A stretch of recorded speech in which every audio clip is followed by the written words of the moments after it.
जय सतनाम संगवारी हो। आज हम बात करने वाले हैं एक ऐसी जगह की जो सिर्फ एक जगह नहीं बल्कि एक पूरी परंपरा का दिल है।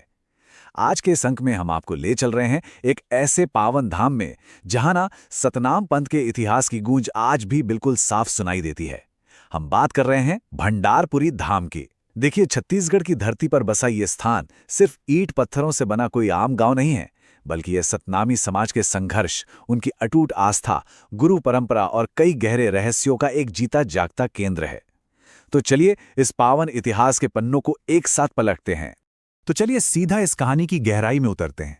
देखिए, किसी भी बड़े सामाजिक आंदोलन को समझने के लिए ना उसकी नींव को समझना बहुत जरूरी होता है, और भंडारपुरी धाम की नींव टिकी है एक बेहद शक्तिशाली विचार पर।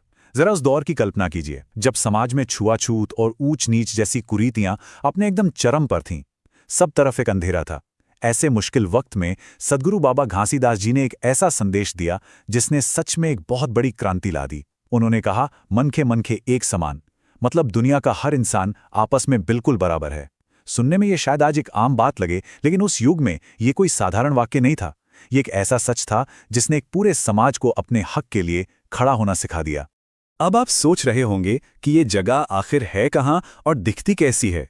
तो भाई, आज के समय में छत्तीसगढ़ के बलौदाबाजार जिले के पास बसा ये पावन स्थल ना अपनी एक अलग ही छटा बिखेरता है।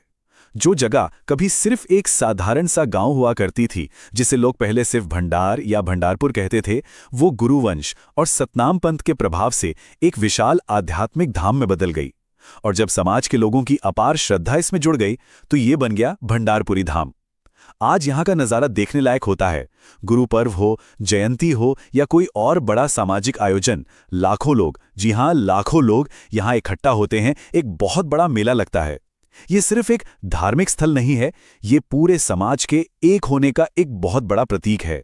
अच्छा, अगर हम इतिहास के पन्नों को थोड़ा और पीछे पलटे ना, तो 18वीं सदी के अंत का जो समय था वो सच में बहुत डरावना था। समाज में अन्याय और भेदभाव की बहुत ऊंची दीवारें खड़ी थीं। एक तरफ था वो शोषण का युग, जहां कुछ खास समुदायों को इंसान होने के बुनियादी हक तक नहीं दिए गए थे, उन्हें हाशिए पर धकेल दिया गया था। और फिर एकदम इसके उलट एक नई सुबह की रोशनी की तरह सामने आया सतनाम का संदेश। इस क्रांतिकारी विचार ने कहा कि भाई, कोई छोटा बड़ा नहीं है।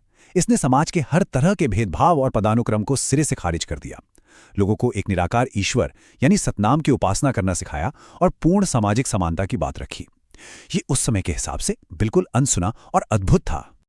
और आपको पता है इस समानता की रोशनी को लाने वाले कौन थे? गुरु घासीदास जी।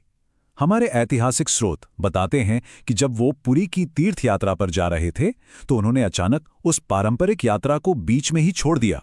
वो सारंगढ़ के घने जंगलों में चले गए और वहां गहरी तपस्या करने लगे। वहीं उसी शांति में उन्हें सतनाम का परम ज्ञान प्राप्त हुआ। और पता है इस ज्ञान के बाद क्या हुआ? उन्होंने अपना पूरा का पूरा जीवन उन खेतीहर मजदूरों और हाशिए पर खड़े लोगों के उत्थान में लगा दिया, जिन्हें समाज ने बिल्कुल नकार दिया था। उन्होंने लोगों को बाहरी और दिखावटी कर्मकांडों से दूर हटाकर एकदम सीधे और सच्चे मार्ग पर चलना सिखाया। चलिए अब थोड़ा आगे बढ़ते हैं और देखते हैं कि ये पूरी जगह आखिर विकसित कैसे हुई। जैसे जैसे गुरु बाबा के विचार फैले, उनके अनुयायियों की संख्या तेजी से बढ़ने लगी। अब ऐसे में एक पक्के संगठित केंद्र की जरूरत तो पड़नी ही थी, है ना? तो 1770 के दशक में गुरु घासीदास जी के जन्म से ये कहानी शुरू हुई। फिर 1820 के दशक में सतनाम पंथ की विधिवत स्थापना हुई। और फिर आया 1850 का दशक, जब इस पूरे संगठन को एक बहुत ही मजबूत प्रशासनिक और आध्यात्मिक आधार मिला, इसी भंडारापुर के रूप में। वैसे भंडार शब्द का मतलब ही होता है खजाना, और सच कहूं तो लोक मान्यता भी एकदम सही कहती है कि ये जगह सतनाम पंथ के ज्ञान, सत्य और उनकी संगठनात्मक शक्ति का सबसे बड़ा खजाना बन गई। अब देखिए, जहां इतना गहरा इतिहास होता है ना, वहां कुछ अनसुलझे रहस्य भी जरूर होते हैं। भंडारपुरी धाम के इस पूरे सफर में एक नाम आपको बार बार सुनने को मिलेगा, मोती महल। तो आखिर इस प्राचीन भवन की मोटी मोटी दीवारों के पीछे छुपा क्या है? क्या ये सिर्फ ईंट और पत्थर से बनी कोई आम पुरानी इमारत है, या फिर इसके भीतर उस काल के कुछ ऐसे गहरे राज दफन हैं जो आज भी समाज के लिए एक रहस्यमयी पहेली बने हुए हैं? चलिए इसे भी समझते हैं। अगर हम स्थानीय लोक कथाओं की माने ना, तो इस भव्य भवन का निर्माण गुरु घासीदास जी के बाद के दौर में हुआ था, मुख्य रूप से गुरु बालकदास जी के समय में। और ये मोती महल कोई आम घर या सिर्फ रहने की जगह नहीं था, इस सामाजिक न्याय, बड़े बड़े प्रशासनिक फैसलों और पूरे संगठन का एक बहुत बड़ा केंद्र था। वहां के कुछ बुजुर्ग बताते हैं कि इस महल के भीतर कुछ गुप्त कमरे भी हुआ करते थे। जी हां, गुप्त कमरे। कहा जाता है कि वहां पंथ के बहुत ही महत्वपूर्ण ऐतिहासिक दस्तावेज, प्राचीन धरोहरें और धार्मिक चीजें सुरक्षित रखी जाती थीं। हालांकि देखिए, अकादमिक रूप से इन बातों के बहुत पक्के प्रमाण शायद ना मिले, लेकिन ये कहानियां आज भी ना समाज की सांस्कृतिक यादों और उनकी आस्था का एक बहुत ही जीवंत हिस्सा है। सतनाम पंथ के इस लंबे सफर को जब हम देखते हैं तो दो बेहद अहम शख्सियतें हमारे सामने आती हैं। एक तरफ है इसके आध्यात्मिक संस्थापक गुरु घासीदास जी, जिन्होंने बहुत ही सौम्यता से शांति और सत्य का मार्ग दिखाया, और दूसरी तरफ है उनके सुपुत्र और उत्तराधिकारी गुरु बालकदास जी। 1850 में जब गुरु बालकदास जी ने समाज की कमान अपने हाथों में ली ना, तो उन्होंने इस पूरे आंदोलन को एक नया, काफी मुखर और जुझारू रूप दे दिया। उनके समय में भंडारपुरी केवल एक शांतिपूर्ण पूजा पाठ की जगह नहीं रह गई थी, बल्कि ये हाशिए पर पड़े लोगों के लिए सामाजिक न्याय और अपने अधिकारों की लड़ाई लड़ने का एक अभेद्य किला बन गया था। एक तरह से एक नई ऊर्जा आ गई थी पूरे समाज में। और ये बात बहुत ही शानदार तरीके से ये दर्शाती है कि गुरु बालकदास जी ने समानता को ना सिर्फ हवाई विचारों तक सीमित नहीं रखा, उन्होंने ऐसे सच में जमीन पर उतारा और एक मजबूत संस्था का रूप दे दिया।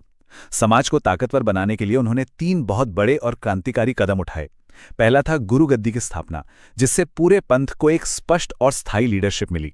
दूसरा और मेरे हिसाब से सबसे बड़ा कदम था अपने अनुयायियों को जनेऊ यानी पवित्र धागा बांटना। आपको याद होगा, उस समय जनेऊ पहनने का हक सिर्फ सवर्णों को था, तो इसे पहनकर सतनामियों ने उच्च जाति के उस वर्चस्व को बिल्कुल सीधे तौर पे चुनौती दी। और तीसरा कदम था भंडारी पुजारियों की नियुक्ति करना, जिससे समाज बाहरी कर्मकांडों और पुरोहितों से पूरी तरह से स्वतंत्र हो गया। यह सच में एक बहुत बड़ा गेम चेंजर था। लेकिन आप खुद सोचिए, समाज में इतना बड़ा और सीधा बदलाव आ रहा था, तो क्या उस समय का वर्चस्ववादी समाज इसे आसानी से मान लेता? बिल्कुल नहीं। जनेऊ पहनने के इस आंदोलन ने सच में एक बहुत बड़ा सामाजिक भूचाल ला दिया। उच्च जातियों ने इसका बेहद कड़ा विरोध किया, और इसी गहरे सामाजिक टकराव का एक बहुत ही दुखद परिणाम यह हुआ कि गुरु बालकदास जी की निर्मम हत्या कर दी गई। उनके इस महान बलिदान ने ही उन्हें समाज में बलिदानी राजा की उपाधि दी। लेकिन यहां एक बात गौर करने वाली है, उनकी शहादत से यह आंदोलन कमजोर नहीं पड़ा, बल्कि इसके उलट सतनामी समाज का संकल्प और भी ज्यादा दृढ़ हो गया। इस घटना ने पूरे समाज को अपने हक के लिए एकजुट होकर लड़ने की एक ऐसी प्रेरणा दी जो आज तक कायम है। तो अगर हम आज के समय में देखें तो सवाल यह है कि भंडारापुरी धाम हमारे लिए इतना ज्यादा मायने क्यों रखता है? असल में यह धाम 5 बहुत ही मजबूत स्तंभों पर टिका है। पहला, इसका सीधा जुड़ाव गुरुवंश की पवित्र परंपरा से है। दूसरा, ये आज भी सतनाम के उस समानता वाले संदेश का सबसे बड़ा केंद्र है। तीसरा, ये सामाजिक एकता का एक विशाल और जीता जागता प्रतीक है। चौथा, यहां आपको इतिहास के संघर्ष और लोगों की गहरी आस्था का एक अद्भुत संगम देखने को मिलता है। और पांचवा, ये गुरु पर्व और मेलों जैसे शानदार और जीवंत त्योहारों का धड़कता हुआ दिल है। आज भी जब यहां ऊंचा जैतखाम लहराता है ना, और सतनाम के जयकारे गूंजते हैं, तो वो सदियों पुराने उस हास्यकरण के खिलाफ एक बहुत बड़े सामाजिक गौरव का प्रतीक बन जाता है। बिल्कुल रोंगटे खड़े कर देने वाला अनुभव होता है। तो अंत में एक विचार जो सच में हमें सोचने पर मजबूर कर देता है, वो ये है कि कैसे एक बिल्कुल साधारण सा गांव, जहां शोषित और गरीब खेतीहर मजदूर रहा करते थे, वो आज इंसानी बराबरी और अधिकारों का एक इतना बड़ा शाश्वत किला बन चुका है। भंडारपुरी धाम ना सिर्फ ईंट पत्थर का कोई स्थान नहीं है, ये सतनाम का असली भंडार है। ये गुरु बाबा के संदेश की वो पावन धरती है जहां इतिहास, अपार आस्था और पूरे समाज का गौरव एक साथ बसते हैं।